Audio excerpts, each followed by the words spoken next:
Ini mungkin restoran paling pelik dalam dunia. Nak makan? Kena main Lego dulu.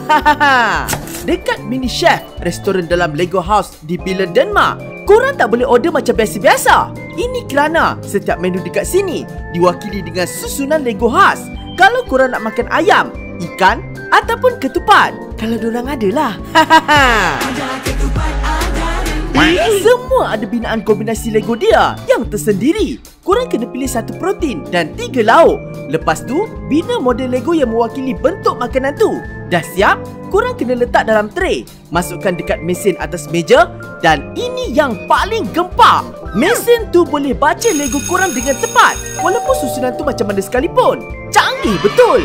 Dan yang paling hebatnya, makanan korang tak dihantar oleh waiter, tapi dihantar guna benda ni yang akan pusing satu restoran dalam bongkar Lego yang besar. Siap ada robot pelayan bernama Robert dan Roberta yang akan serve korang. Nak makan pun kena kreatif. Korang sanggup tak try restoran pelik macam ni?